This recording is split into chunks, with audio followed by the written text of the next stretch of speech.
Hello, magandang araw sa inyo mga ka-From-D. Nandito po ako sa Barangay Adyangao, San Jose, Camarines Sur.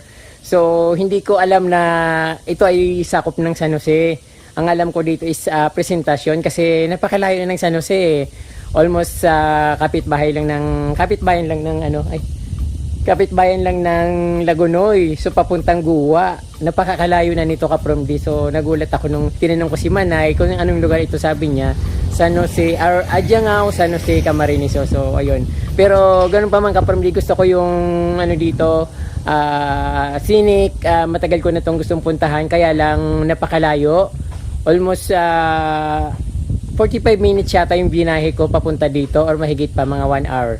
Ngayon lang ako nakarating dito. So, yung pinupuntahan namin doon pabanda, may nadaanan akong dagat, pero siguro mga 5 minutes lang yung layo nito dun sa pinupuntahan namin ng friend ko at ng mga pamangkin ko. So ngayon, gusto kong i-explore ito sa inyo, o kung taga saan man kayo, buong mundo, buong Pilipinas, na mayroon palang maganda rito sa malapit lang sa amin, sa San Jose, Camarines Sur. So ito ka-From-D, napakaganda at enjoy natin yung scenic views dito, yung nature, o yung dagat, kasi dagat ito ka-From-D, beach and resort. Ayun. So ito ka-From-D, along the highway lang ito. So napakadaling puntahan ito. At dadaan lang kayo, tapos ayun, makikita nyo na yung Bosdak Beach Resort dito. Kaya lang yung nila hindi pa masyadong maayos dahil bago lang yata beach na to, pero alam ko dinadayo na ito at siguro hindi pa masyadong na-develop. Pero yung doon, sa looban, napakaganda ng views. Tingnan natin ka-From-D kung ano yung pinagmamalaki ng San Jose, Camarines Sur dito sa Barangay Adyangao. So bago pumasok, ayun, nakikita muna natin yung napakagarang mga mayanas, then napakaganda ng mga marigold na iba't ibang kulay na halaman. So ayun, talagang halaman palagi yung nasa isip natin ka-From-D, no? Then pagpasok dito, makita natin yung mga cottages. Ayun, so may entrance daw dito, 20 pesos ang bawat isa. Miss na miss ko na mag-beach. Matagal na akong hindi nakakaligo sa beach. Kaya lang, siyempre ako lang mag-isa. Parang nakakawalang gana pag nag-iisa lang. Dapat mayroon din kasama.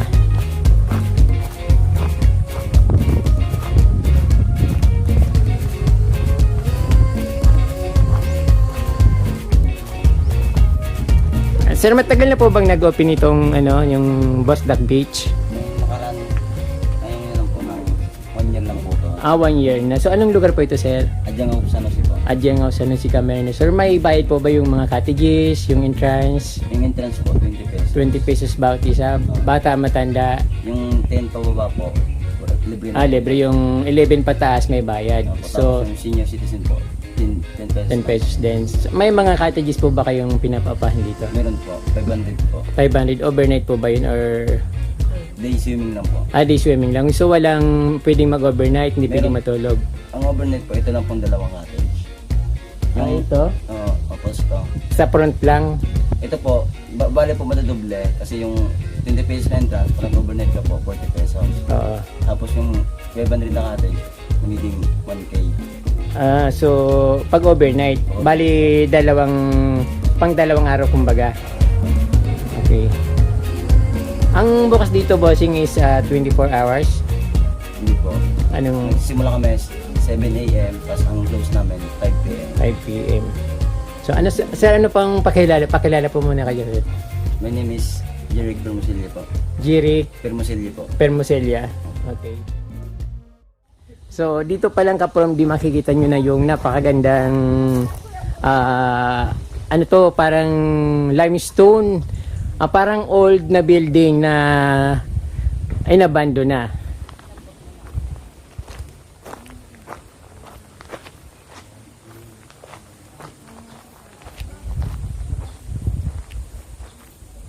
So hindi ko alam kung saan ako dadaan dito.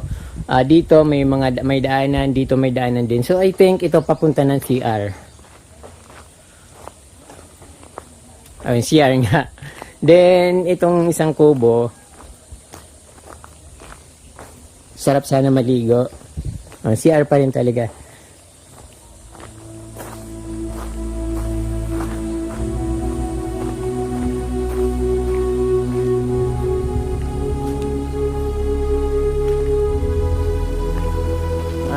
Saan kaya ito papunta? Parang may mga ano dito. Cave.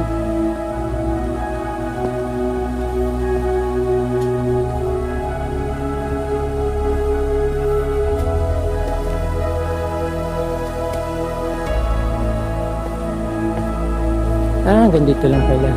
Ay, okay pala. Maganda.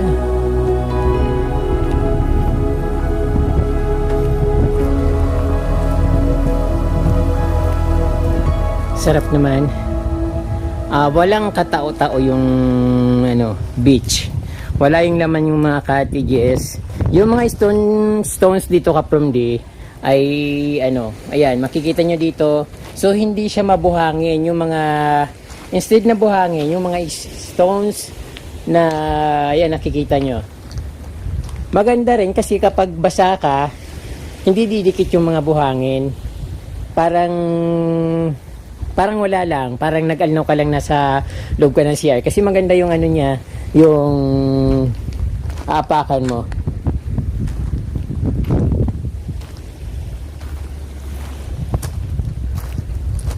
Ang ganda ng views Kapromdi.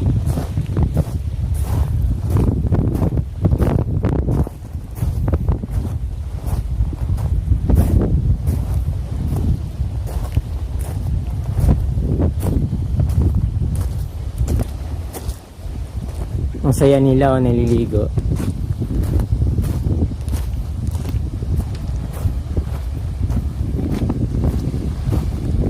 Mga senior.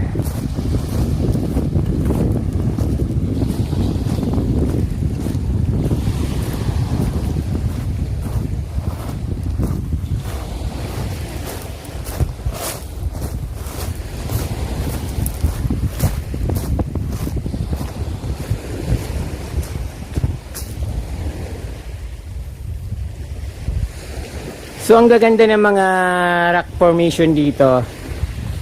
Malinis na malinis. Pwedeng humiga, banayad ang alon. Although medyo malalim yung dagat, pero yung alon niya banayad lang.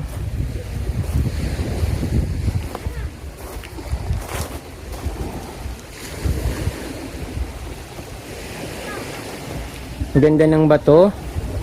Pinaghalong white stone, then parang marble yata yung tawag dito sa bato nito. Napakalinis, pwedeng matulog, pwedeng tulugan, pwedeng higaan, pwedeng mag-picnic na dito mismo.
So hindi naman pala malalim yung tubig mga Kapromdi, hindi lang white sand kaya pag nakikita mo parang malalim.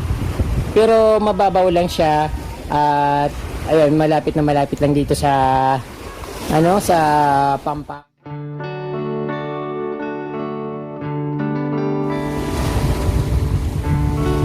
Ang ganda.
Yung cottages dito Kaprumdi ay 500 pesos, 7 to 5.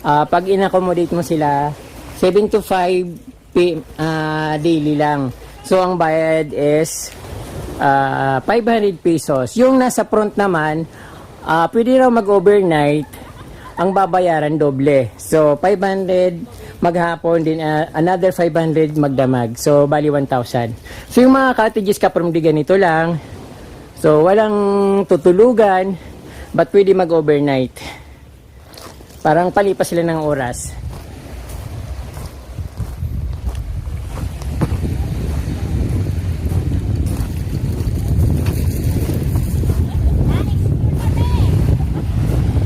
Hello po. Taga rito lang po kayo, ma'am. Sir. Tigawon. Welcome po sa San Jose. Taga Lagunoy po ako. Thank you. Ang saya-saya nila dito naliligo. Parang one family lang sila. Bilong-bilo yung pag-swimming nila kasi wala ka pang mga dumarating siguro every weekend. Halimbawa Saturday, Sunday siguro punong-puno dito. Napakalinis ng ano dito, ng batuhan. So hindi buhangin ka from din sarap ng ano dito. Walang didikit sa katawan mo kasi hindi siya buhangin. Pag naglakad ka, okay lang.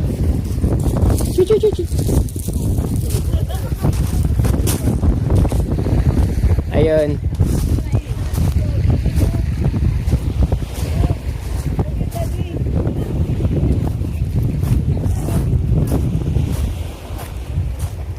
Tingnan natin dito yung ibabaw ng beach.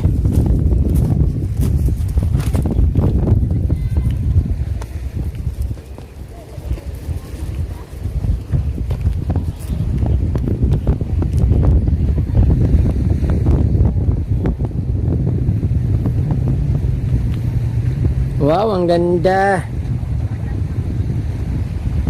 Dito Kaprumdi mayroon parang ano, bathtub. So napakalinaw ng tubig at may mga isda, may mga fish.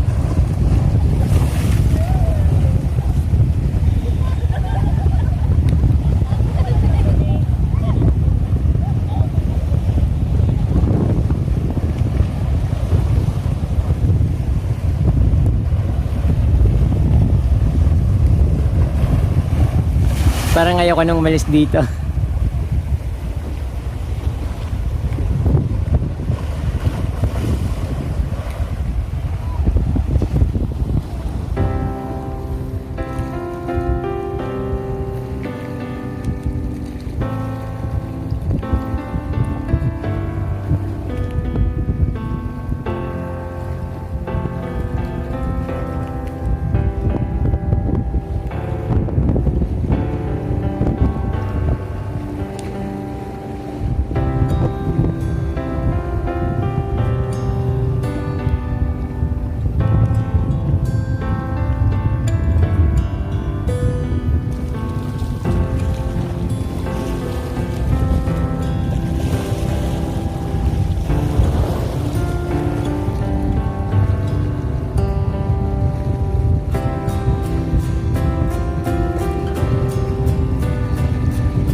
Grabe, ang ganda. Sarap mag-emote. Parang gusto mong sumigaw, parang gusto kong sumigaw. Malayang malaya, parang connected ka sa ano, buong mundo kasi pag nasa dagat ako masayang masaya ako. Parang pakiramdam ko malayang malaya ako. Basta ang sarap, sobrang sarap.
Kung hindi ako nagkakamali ka from day, ang puno na ito, yung ginagawa natin na lucky plant or money tree sa mga gardening natin. So, kamukhang kamukha niya.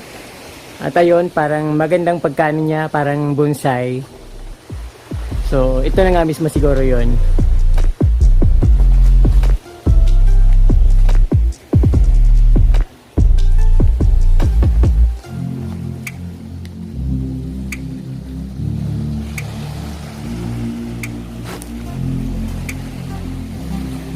Sobrang ganda dito ka from day.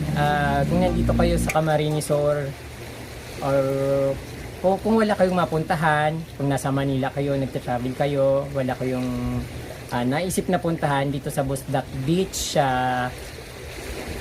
Adjangao, San Jose, Camarines Sur, ay magandang tambayan dito.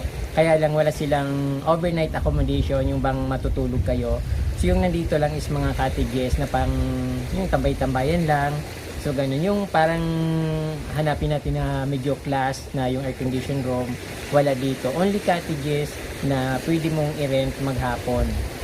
At yung kung gusto mo mag-overnight, mayroon silang ino-offer doon sa harap, doon mismo sa may entrance ng beach. Mayroon silang doon, parang cottages na open for overnight, but yung time nila is 7 to 5, 7 in the morning to 5 p.m. Then kung gusto mo mag-overnight, pwede naman doon sa cottages, dalawang cottages doon sa harap ng entrance, pwede doon. Kaya lang double na yung bayad, so only 500 pesos yung cottages sa cottage maghapon. So kahit ilang kayo, kahit na 20 tao pa kayo, basta bayaran nyo lang yung isang cottage, good for maghapon na yun. ayun ka from din, napakagandang lugar na to. So kung wala kayong mapuntahan ngayong weekend or for the whole summer, pwede kayong pumunta dito sa Barangay Adjangao, San Jose, Camarines Sur. At marami naman, hindi lang isang beach nandito, marami, magkakatabi sila. Pero yung pinaka-the best, ito yung beach na kinalalagyan ko. So, kasi malawak, maraming paliguan, site ng paliguan, at Instagramable yung mga dito, mga limestone nagagandahan. So, katulad ng mga nakita mo, kahit saan ka mupo, malinis, walang basura, at yung alon, banayad na banayad. So, ayun, maraming salamat sa inyong panonood mga ka-From. Huwag niyong kalimutan mag-subscribe at pindutin po yung notification bell para updated po kayo sa aking mga bagong post na videos. Marami pong salamat at Diyos mga balos.